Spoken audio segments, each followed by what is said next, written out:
Welcome back, everyone, to Red Spotlight Entertainment, the podcast that follows the movie industry and, of course, all things covering movies. And this past weekend, of course, was a convention that supposedly was supposed to be this blockbuster event, but it ended up being not the case. But nevertheless, there are still plenty of things for us to talk about today, including, of course, what little trailers there were to offer from that convention, as far as what we think are some of the hottest things coming out this year in terms of shows and movies.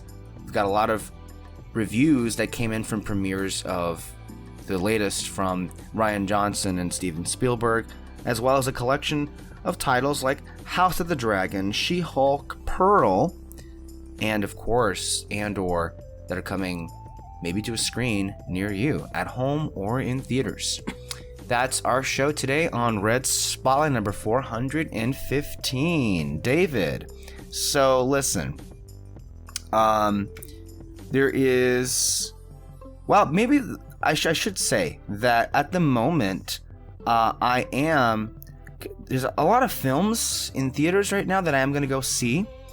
I had hoped to have, get Peter out of his prison.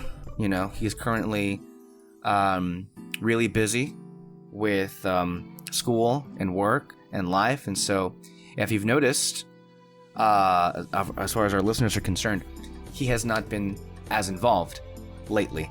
And so, but that doesn't change the fact that there's so much content out right now. So in the meantime, for our listeners, you will be seeing a lot more David and Alexis contributing in his place, and thankfully there's more than enough content that we can really converse with. I mean, that Dragon Ball film came out at the perfect time because there was no way in hell Peter was going to go see that. But then again, you saw it, so we talked about it. And then, as you know, fortune would really smile on us, then came the return of Game of Thrones with House of the Dragon, which Alexis is so obsessed with, and so there was plenty of stuff for us to really sink our teeth into. I've had a bit of a cough this past week, so if you excuse me, sometimes I will be coughing and my voice comes and goes a little bit, so just so you know, in case it cracks or it just completely dies on me, that's what happened. And imagine trying to get through it. I'm fine. I feel fine mostly, but this cough refuses to go away, so that's not very comforting, but you will, of course, hear that. David, you wanted to say something? Oh, yeah, I got Ale the audiobook for Fire and Blood. Oh, okay, that is the book that House of the Dragon is based off. For sure. So, spoilers soon coming probably, or, hopefully she doesn't spoil too much. Yeah, sometimes she can't help herself, so I mean I have to stop her sometimes, and she literally asks once a conversation, is it okay if I spoil this?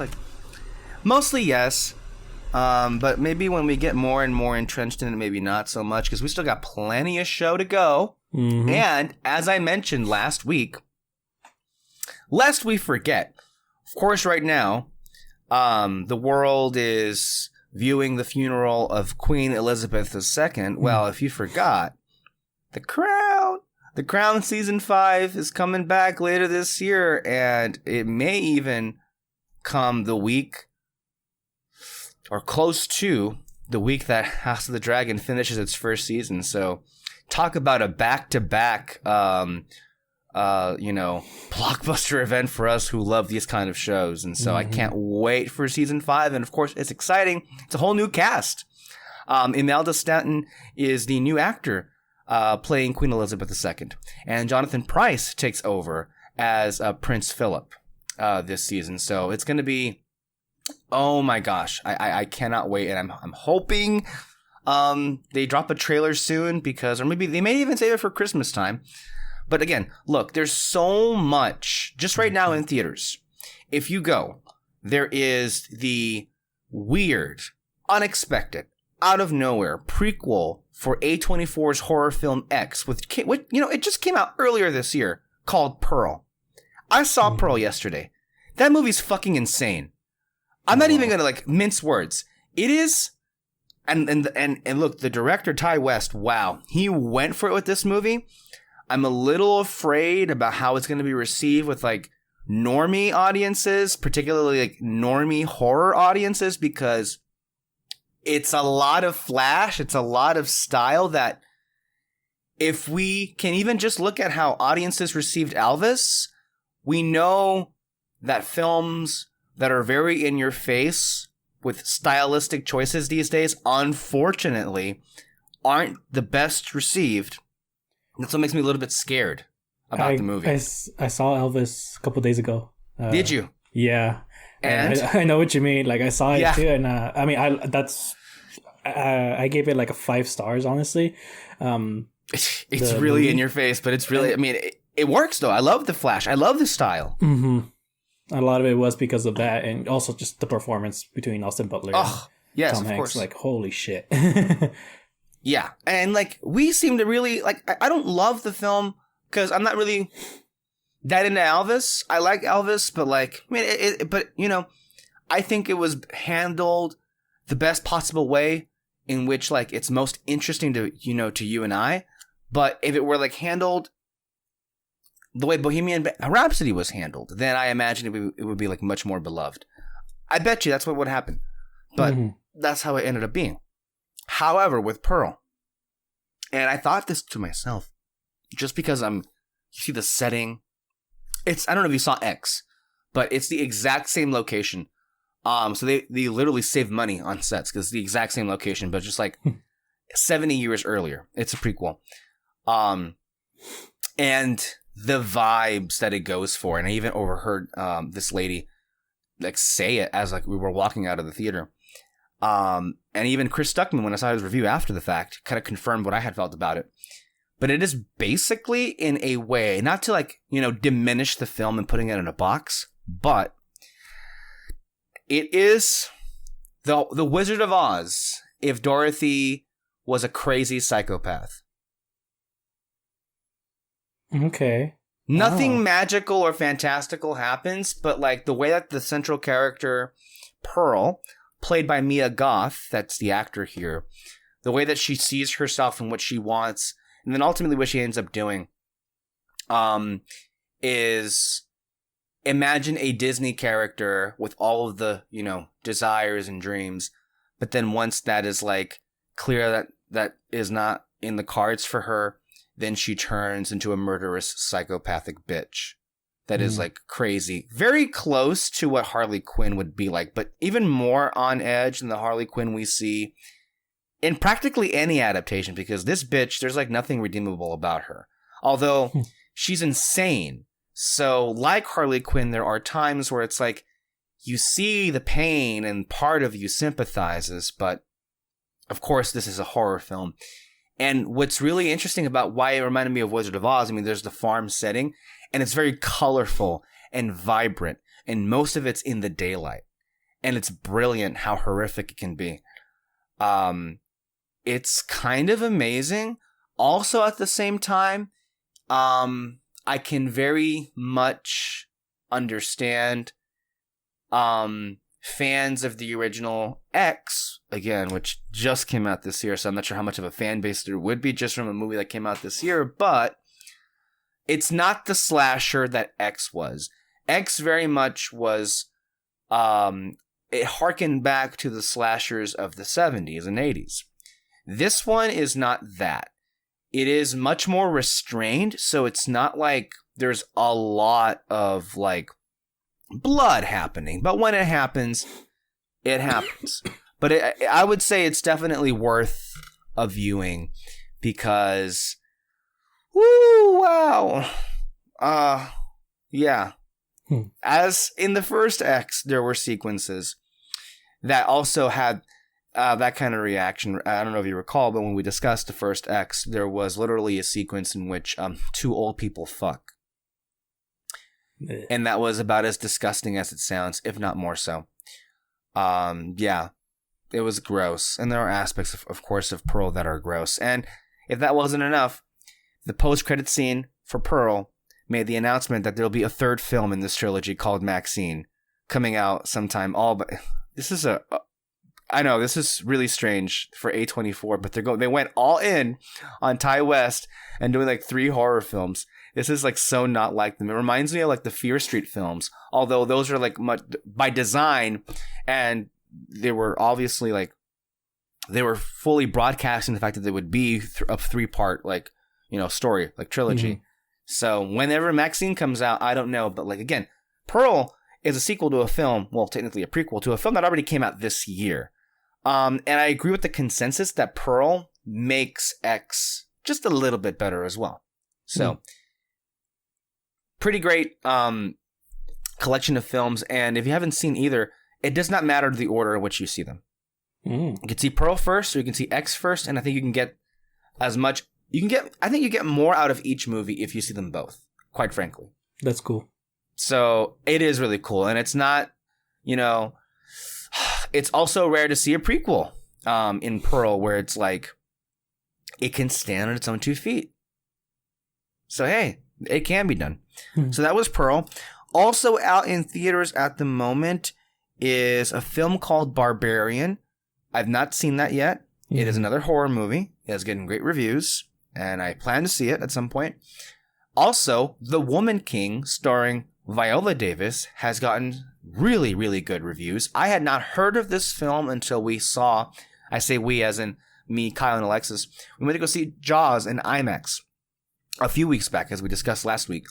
And one of the trailers that played before us was The Woman King, which, quick, brief aside, I thought was hilarious because I had not heard of this movie. And so when it was first playing, I was like, did they just like rip off like Black Panther?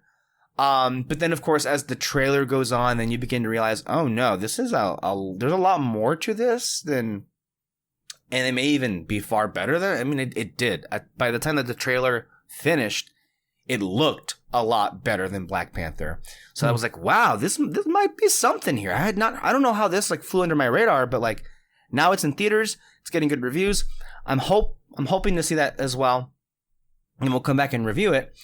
But that was a great fucking trailer. Viola Davis is getting great reviews for her performance. Of course, she always delivers a great one. Yeah. but I thought what was funny though about the Woman King trailer playing in front of our IMAX screening of Jaws was, I think it was maybe like 1 or 2 trailers later, then they played the Wakanda Forever trailer. But that was the first time I'd seen it in a theater, and unless I didn't make a big enough deal about it, that screen that we saw Jaws on was the biggest movie screen I'd ever seen in my life. That trailer, wow. Like, I know we already like, that was a pretty great fucking trailer when it like debuted weeks ago at Comic-Con. Oh my God, that shit looks amazing. The power behind Angela Bassett's performance as the queen. And then, of course, even the underwater sequences look fucking amazing. Which, by the way, when you put this against how amazing the underwater sequences look in the upcoming Avatar: The Way of Water, or even how great they looked in Aquaman, there is no fucking excuse for The Little Mermaid looking as ugly as it is, as ugly and dark as it's looking. And I hate the people that keep defending it, going like, "Oh, is this how you wanted to see it?" And it's all this, it's blue, distorted, and everything. And they're like trying to make it sound like she's actually in underwater. And I'm like, that's the defense. Really? Yeah. That's the defense. That's more realistic. That's not a defense in my eyes when the idea of it being more realistic is asinine to begin with. It didn't need to be more realistic. Translating the story into more of a realism aspect is not something that improves the story at all. It diminishes it. Like, do you not get that, you bonehead? Go ahead. Yeah, but yeah. No, just, I agree with you. Just the Little Mermaid trailer.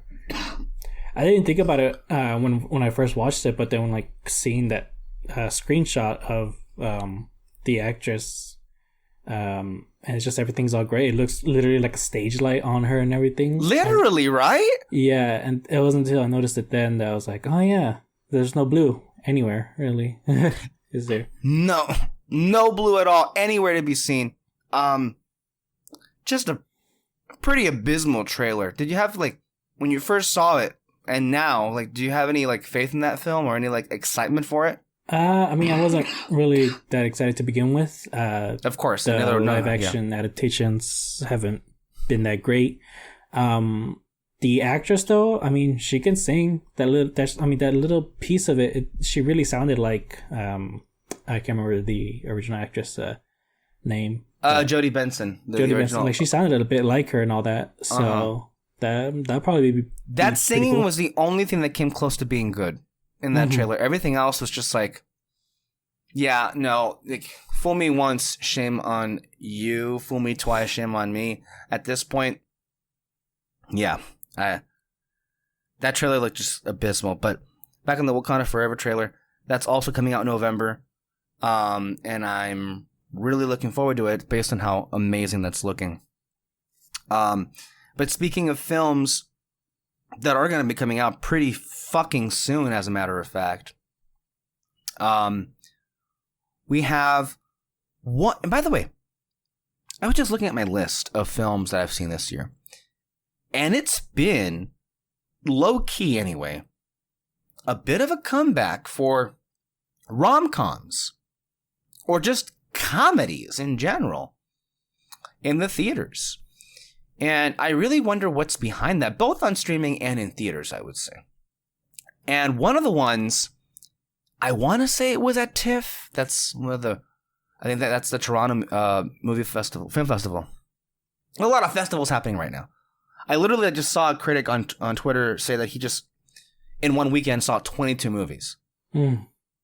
That's insane. Yeah. Like, I think I've seen 28 movies this year. So just to see 22 of them in a single weekend is, I don't know how that's even possible.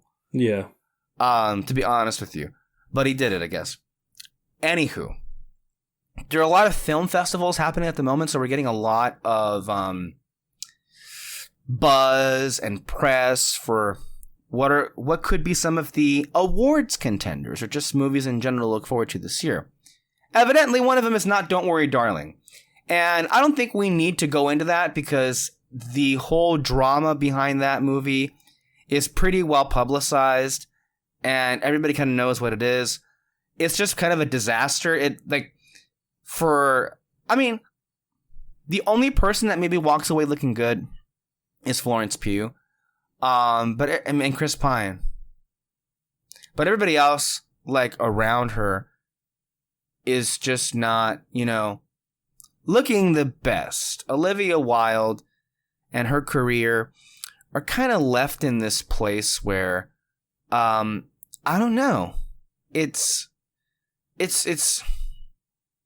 really sad because, her first movie, Booksmart, was so fucking good. It was one of my favorite movies of that whole year, And, like, to see, like, just in the next couple of years how far things have just kind of dipped for her and her image, it's just not, it's not fun to see. And, I also really liked the trailer for Don't Worry, Darling. I thought it looked really interesting when it first played. But, of course, it debuted. It didn't get a good reaction at all. Now, again, I don't think the movie will be all that bad, but because of all the drama that happened behind the scenes, I don't think anybody's interested in it. So, to me, that film is, like, no longer, like, priority viewing for me. When there are so many others that I would want to see. So that was one of the films that had its, like, debut at a festival. And of course, the last thing on anybody's mind was the movie itself. So that's never a good sign. I honestly, like with She-Hulk, take She-Hulk for example. We're not talking about She-Hulk.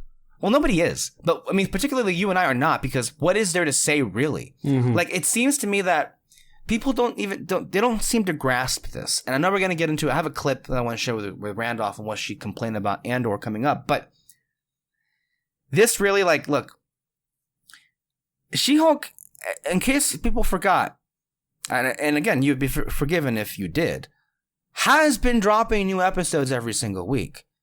And I, for the life of me, have seen, like, next to nobody talk about what went down. I don't mean in terms of Easter eggs or whatever there is. I just mean in terms of, like, what the show is doing and if it's good, or it's like, oh, wow, that episode of She-Hulk last night was so good. seen next to nothing about that show. And I feel like that suggests there's nothing about your show that's actually there to say. And when there's nothing there to say, that's just not a good sign. So that's like with Don't Worry, Darling, with what's part of the issue there. But as far as like what other premieres there have been, two particularly come to mind, both that happened on the same night. And evidently there were some reporters / critics that were able to see both on the same night. And I hate them because they were some of my most anticipated films of the year. One of which was for the sequel to what I consider to be one of the modern day masterpieces of our time, Knives Out, by Rian Johnson. His next whodunit, which includes Daniel Craig coming back as Benoit Blanc, Glass Onion, and has a blockbuster cast, and has been one of my most anticipated films for the longest time. They even dropped the trailer, but I was far more enthused by the reaction to it, which suggests it may be just as good as the first one. And if that's the case, wow. I mean, in some ways, was there ever any doubt? Maybe some on my part, because like I love the first movie so much. Yeah. How can you get close or better than that? And if he does, which it sounds in some ways he did, wow. Wow. And what a Christmas present for us, because this is supposed to come out Christmas week. So, oh my God. I cannot wait. I think I even saw some reviews that said this was like Daniel Craig's best performance ever as an actor. And I mean, I know there were a lot of great performances that year that, you know, to me, and I mean the year 2019, that didn't really get all that recognized, even though they were like nominated. But I thought like, you know, ScarJo and Adam Driver and Marriage Story were amazing, as well as Anthony Hopkins and Jonathan Pryce and The Two Popes. Evidently, there were no match for Joaquin Phoenix. But the one that kind of got overlooked was Daniel Craig. And so, part of me hopes Netflix kind of like launches a full throttle campaign to get Daniel Craig nominated if it is in fact his best performance and it's for this character. Mm-hmm. So, yeah, I'm really looking forward to the film, and the reviews, of course, spoke really, really highly of it. What about you? How is your level of excitement for this movie, and what are your ultimate expectations? It's more so worry, only because, you know, sequels nowadays, you know, it's always hit or miss with a lot of them. Mm-hmm. Luckily, though, the cast is completely different. Daniel Craig is the only constant thing on it, and if people are noticing his performance in this one, I mean, in the first one, you know, people were basically talking about everyone else besides Daniel Craig. I know they mostly talked about just seeing something different from him, but not really like his performance in general. But yeah, I guess if people are excited about it, then yeah, I'm excited about it too. No, absolutely. And one of the other ones that is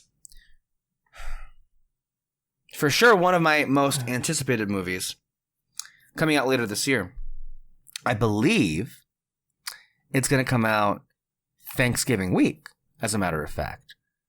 And that's going to be the next feature film by my favorite director, and a lot of people's favorite director, Steven Spielberg. Which, I mean, the man just had a movie out last year. It is amazing how quick his turnaround can be. And this particular story, or at least this movie, The Fabelmans, is, I think, like, one of the only few movies that he himself took part in the writing process with his screenplay writer, Tony Kushner, who, if you don't know Tony Kushner, you know, has collaborated with like Spielberg numerous times, including his 2005 movie, Munich, also Lincoln, and then most recently last year's West Side Story. Mm-hmm. He penned the scripts for those films. So obviously we expect some kind of greatness there. Now, the trailer dropped, and I just thought it was so full of wonder and just like love and passion for movies. And I don't know if like you knew much about what this movie was supposed to be, or if you got it from the trailer, but it very much is Spielberg the movie, and that is, this story is the story of his childhood, like to a T.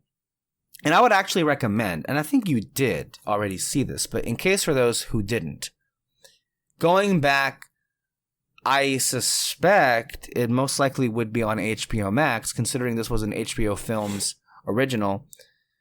The documentary movie, I believe Susan Lacey directed it, Spielberg. And in Spielberg, there is, I mean, because Spielberg is a documentary on his life and his life with the movies. And so a lot of what was in that documentary is basically in this movie, like to a T, as I said previously. And the casting is so good.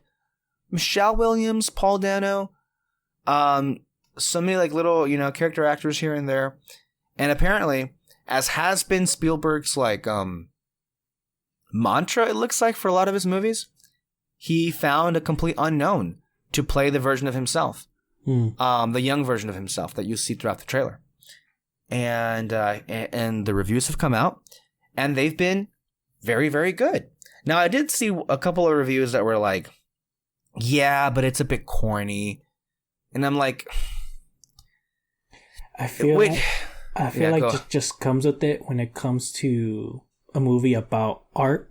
Just not just like movies, but like just art in general. Because how do you capture that, honestly, in a movie? Like, how do you capture the reason why someone loves movies, the reason why anyone would wake up every day to make a movie?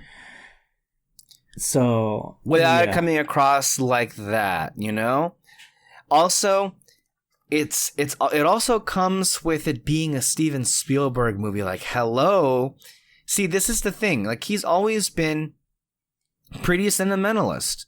He's always been, in his movies, kind of sweet.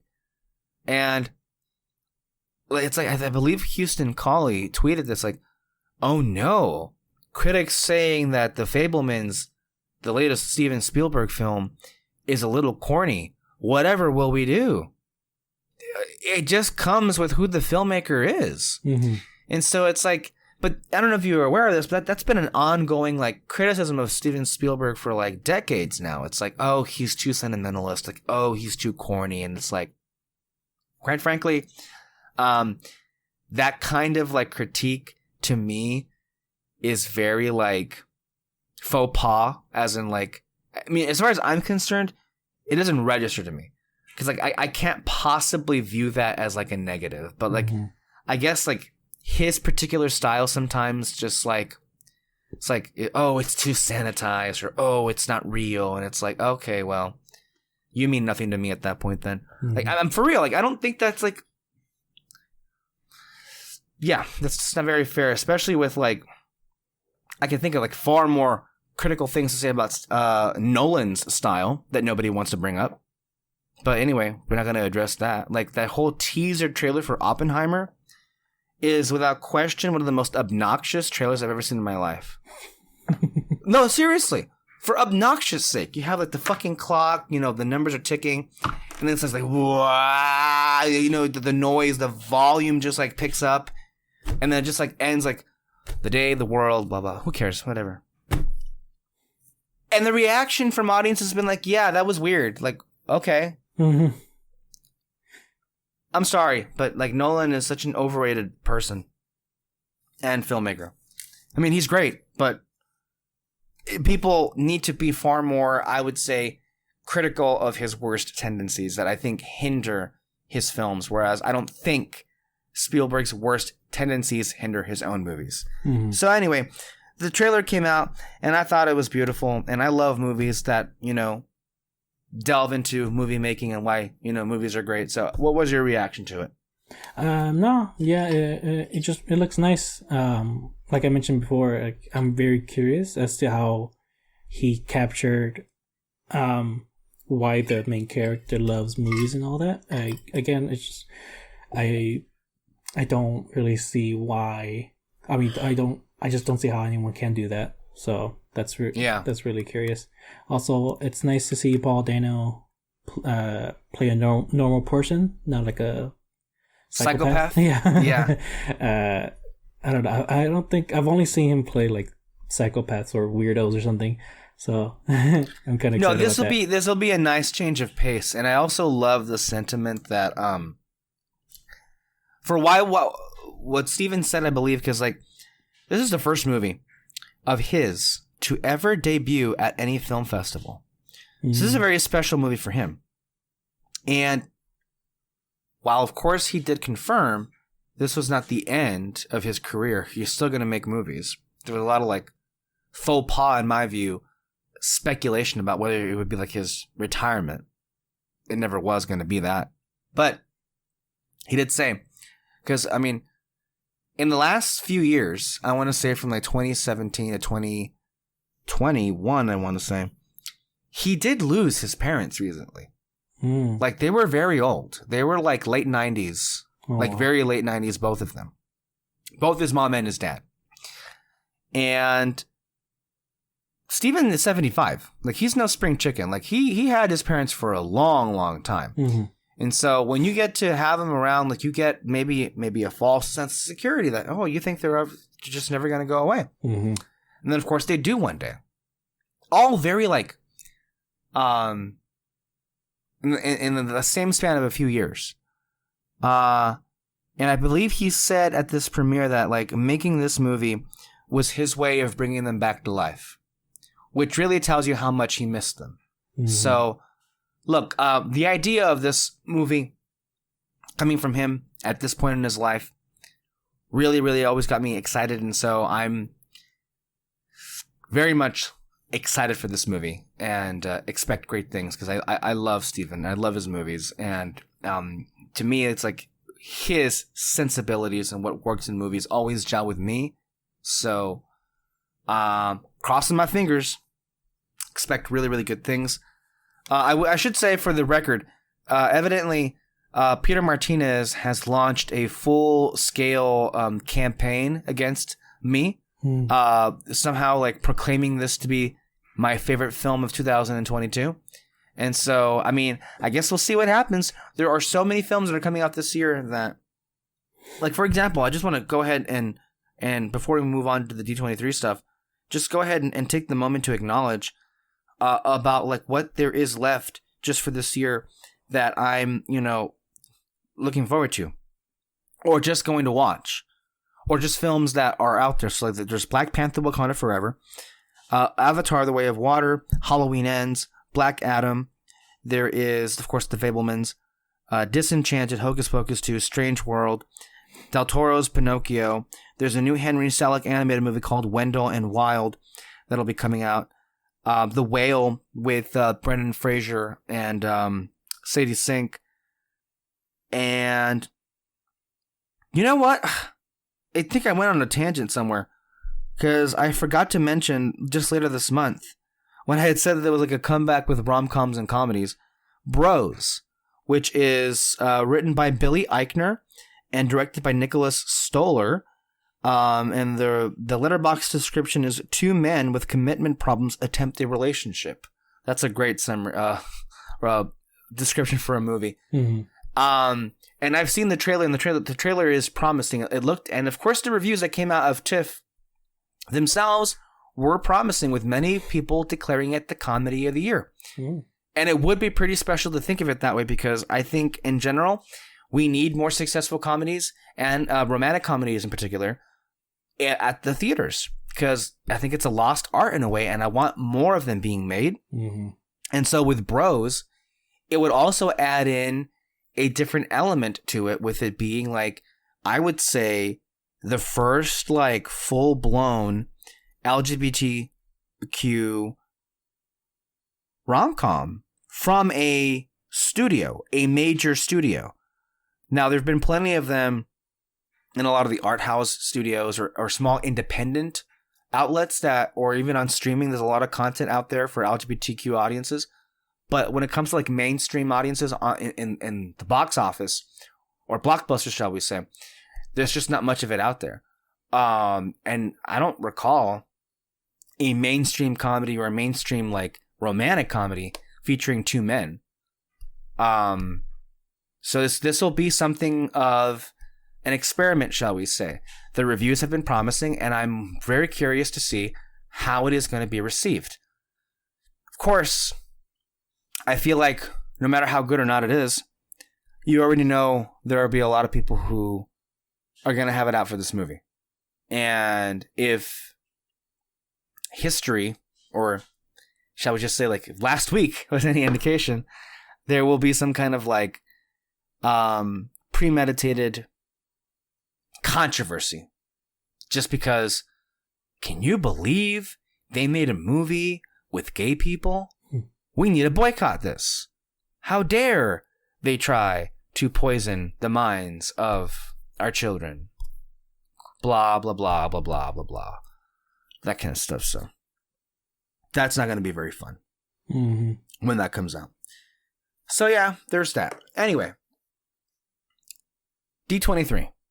David, did it strike you as a bit strange just this year that it's been 3 whole years since the previous convention took place in 2019?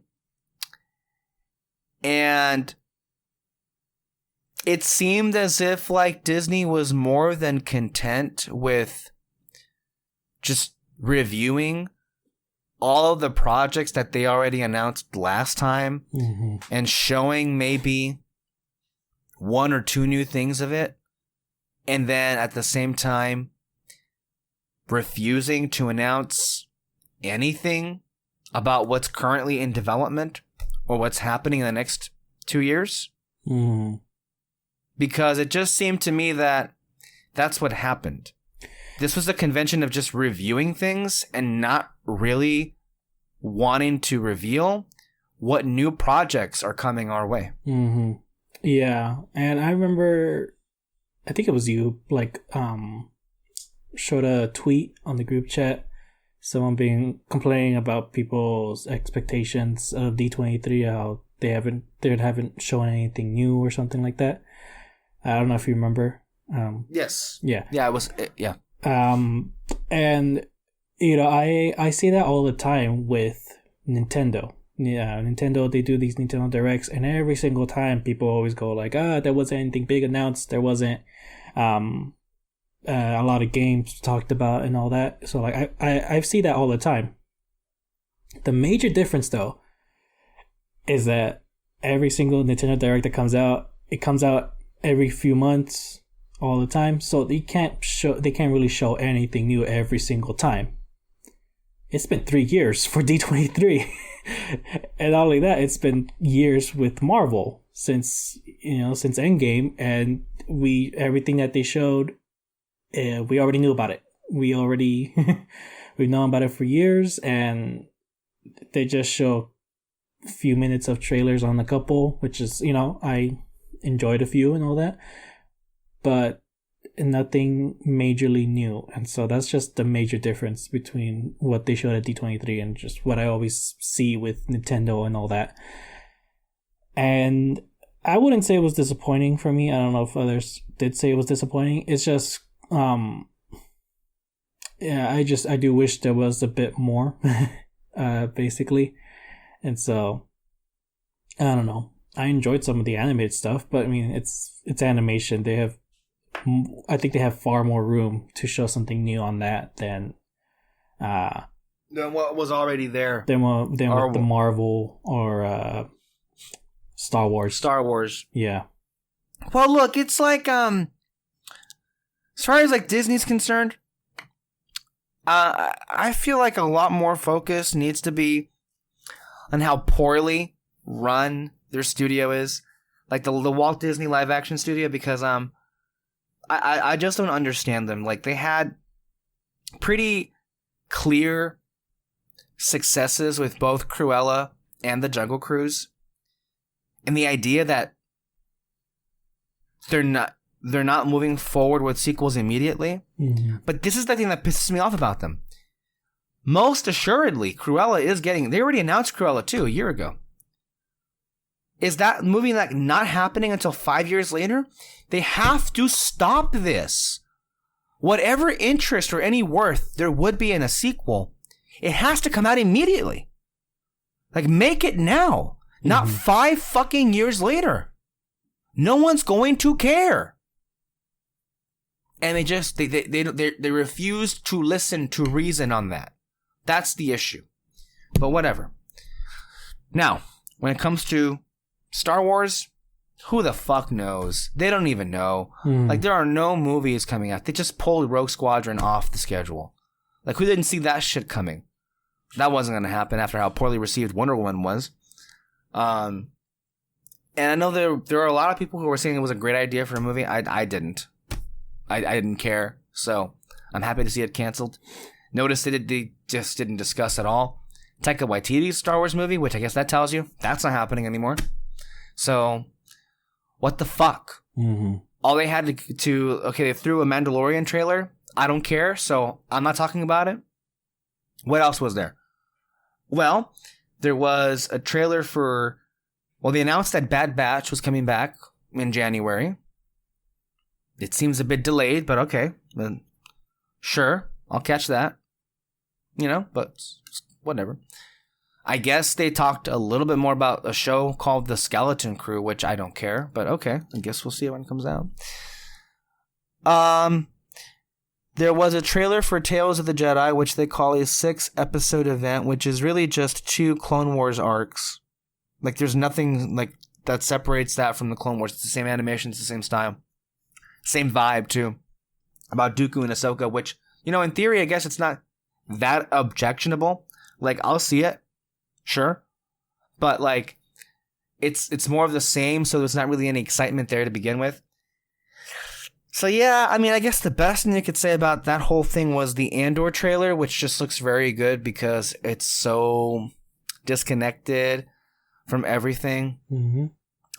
And it was also made to feel and look different from everything else.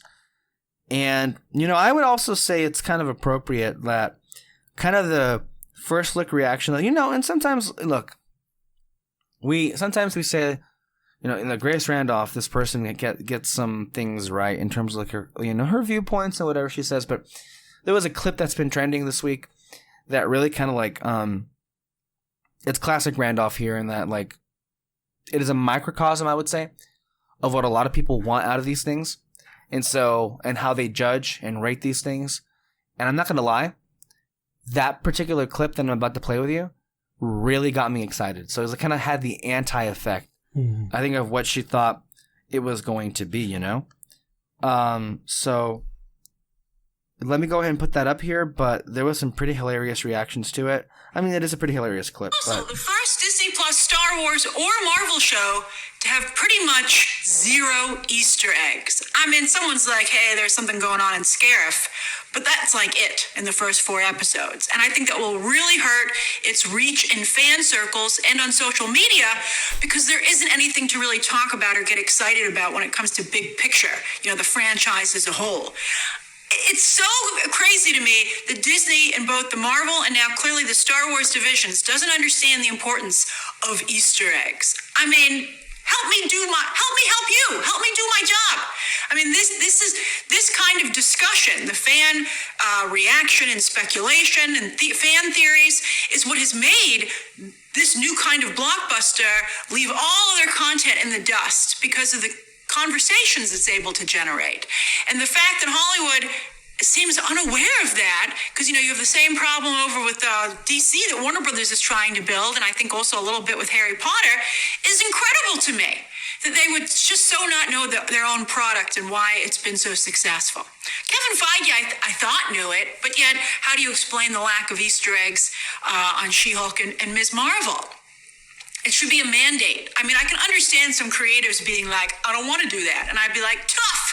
You want to play in my sandbox? You play with my rules. There's chunks in this sand, and they're Easter eggs. Why else would we dig in the sand? I think they don't understand the content, and I think they don't understand the people who enjoy it.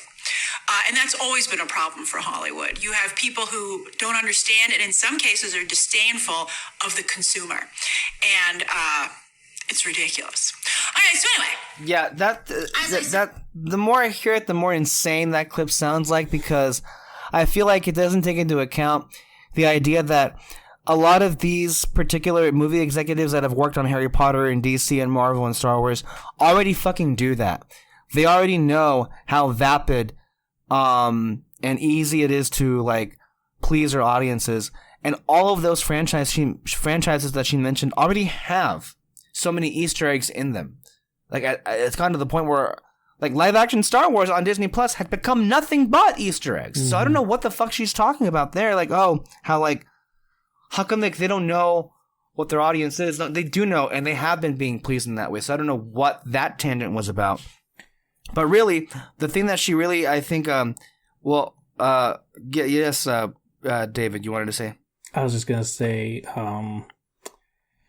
it's going to be rude, but how much do you like suck at your job that you need Easter eggs to talk about certain shows and movies?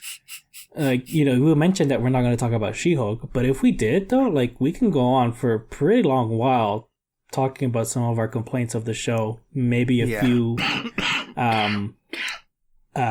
nice things here and there and all that. But, you know, I don't understand why you need an Easter egg to talk about the quality of a show.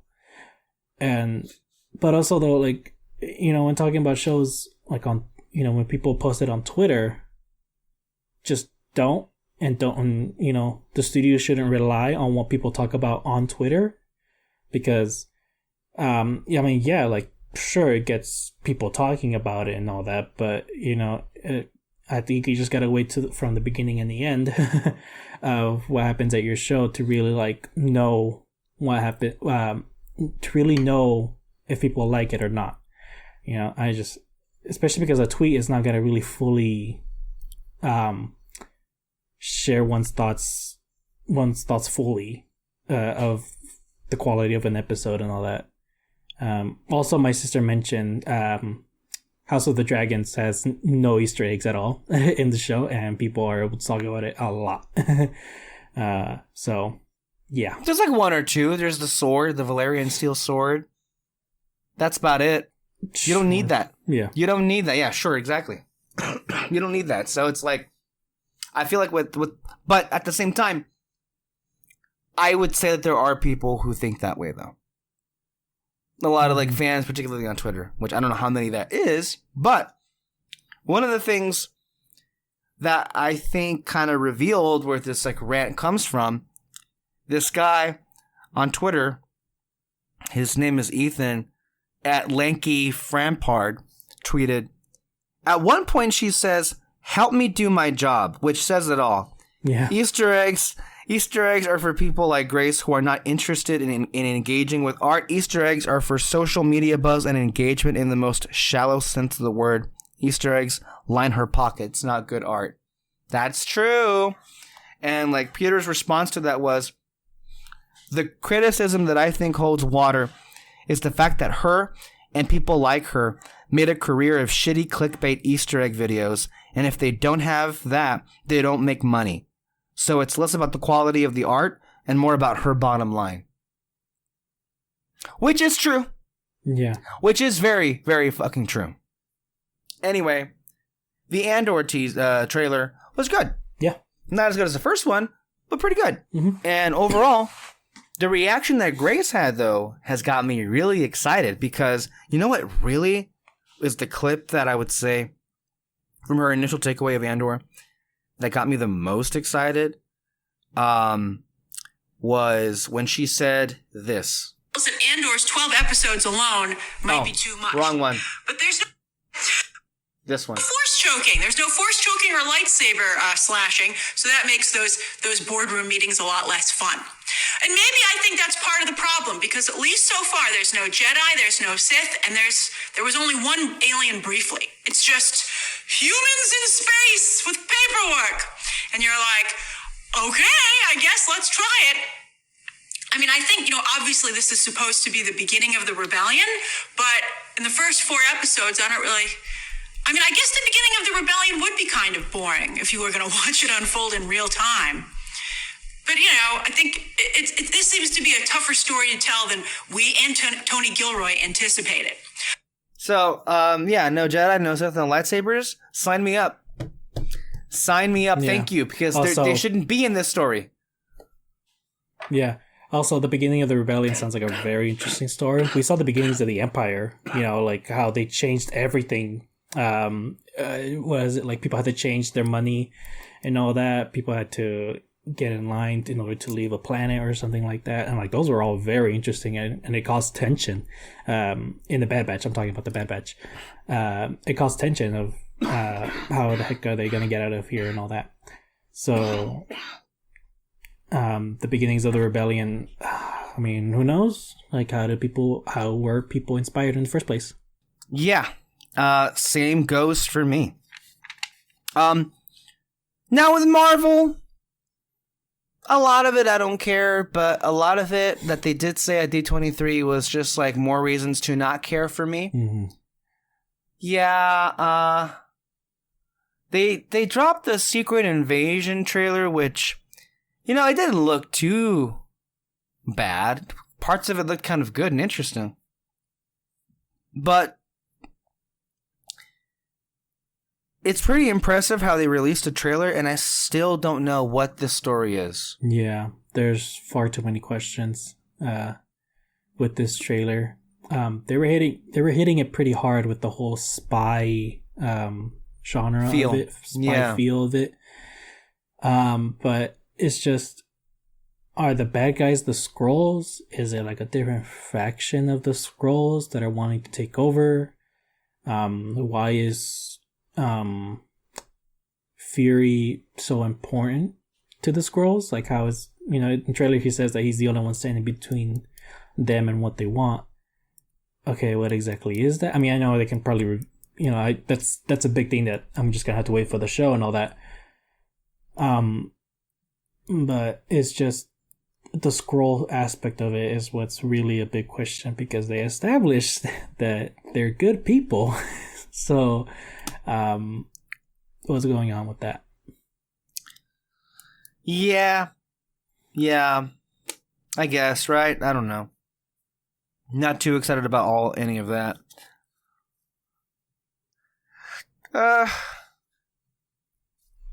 One thing I will say, well, nothing to do with Marvel, but the Thunderbolts, I don't know, to me, they released the concept art of who's going to be on the team. I wasn't impressed. I like who's that guy? Elena's dad. David Harbour. Harbour. Not the Patriot, but the Red Guardian. Yeah, Red Guardian. That's the only thing I'm excited about, honestly. It's just he was funny in the movie, and I think he might be great for comedic relief. But that's about it. Yeah. I don't care about Ghost or the Taskmaster. Yeah. Ghost. So yeah, I mean, I think one tweet summed it up. The Ghost was like the Ant-Man and the Wasp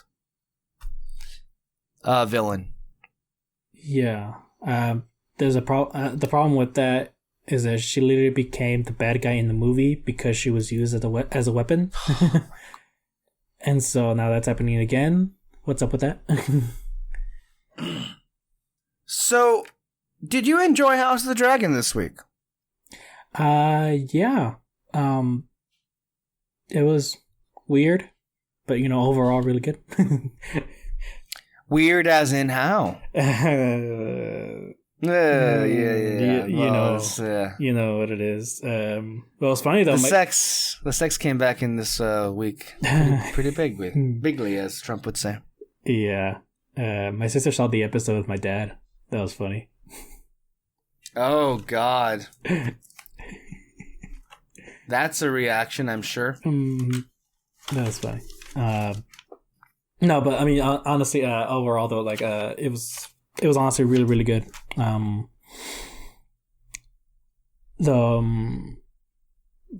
The brothers, I mean, their relationship, it's always so interesting when they're together, honestly. Like, when they were interacting and everything, I was kind of like, oh, I kind of like missed this, you know, even though it was only a couple episodes, but I kind of missed it. And then Damon had to all fuck it up and everything. So, but yeah, I remember there just feeling a lot of tension between those two towards the end. I was honestly like worried for Damon. Yeah, I mean, I'm kind of like in a place where this show is really, really good. I was really impressed that the king actually fired his hand, Otto Hightower. Yes. He finally got rid of him, and it's like, whoa, that was unexpected. And I'm really curious to see where this thing goes next. And I mean, I wonder if it wasn't going to be a mistake, because one way or the other, he's not going away entirely. He will be behind the scenes, probably like working against Rhaenyra becoming the next queen. You know, we saw Rhaenyra lie to Alicent about, you know, her relations with her uncle. And at some point that's not going to go over well with Rhaenyra. I think Alexis and I discussed the fact that may become the point where, like, there's a wedge torn between those two. Because, you know, Rhaenyra completely broke Alicent's trust in that regard. So Daemon gets banished again. He needs to learn to be a lot more subtle and be a lot more patient. Yeah. If he wants that, like, that throne, because this is the second time his, like, lack of patience has gotten him banished. Like in just like 4 episodes. But yeah, when that thing was going down, where, like, you know, he took her out and then they went to that whorehouse, I was like, oh no, this is going to go where I think it's going to go, isn't it? And yep, sure enough, it did. It very much did. And that's ew. Yeah. Although it is interesting, of course, he couldn't go through with it, so. Now, there was speculation, because we do see the boy that followed Rhaenyra in there, that maybe this was a kind of like a 3-dimensional chess move on Daemon's part to get Otto fired. I don't know if that was all that planned out, but we see the boy, like, go report to Otto, and then Otto has to go tell the king. Then we also see that boy later on in the episode walk in, I guess, that hotel that Daemon is staying at with, like, his main prostitute. So I wonder what was going on there. But, you know, Rhaenyra was very clever to point that out. Like, hey, the only reason you know about this is because I was being watched in the first place. And why do you think I was being watched? Because your hand, you know, dear dad, is working against us. And it was like, huh, you got a point. Which, I mean, look, what I will say, I really do like Viserys as a character. And I want the best for him. So there is that. But I guess we'll see. Your thoughts? Yeah, honestly, I kind of got excited when he fired his hand, just because he has been very manipulative throughout the show, and I'm very curious how him being gone is going to affect Alicent, because you guys mentioned last week, you know, that she kind of gains a little bit of confidence in the last episodes. Where she just doesn't really care what her dad says anymore. Her focus is on her children and her husband and all that. So with him being gone, honestly, I really hope Alicent is like the MVP by the end of this season, because I don't know, I'm rooting for her to just kind of like take over, not like Cersei style take over, but, you know, really like maybe kind of be like a little antagonist for Rhaenyra somehow. I don't know. I think it's going that direction. Yeah. But yeah, I'm excited about her. And that was actually interesting what you just said about the boy probably working for Damon or something, or with Damon's main prostitute. That's actually kind of interesting. I don't know. I feel it makes you think if it was by design. Although when you watch the episode, it doesn't occur to you because it seemed kind of like a half-assed attempt, more so than like coming across as like that planned, that perfectly planned anyway. So that is interesting. But I guess we will see the next episode this week, and then maybe we'll have more to say to it when we come back. Anything else before we go today?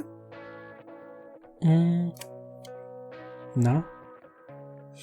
All right. Well, thank you, David, so much for being on here, and thank you all for listening, and we'll catch you back next week here on Red Spotlight. Remember to catch our podcast every single Sunday, anywhere you listen to podcasts. All right. Bye-bye. Bye.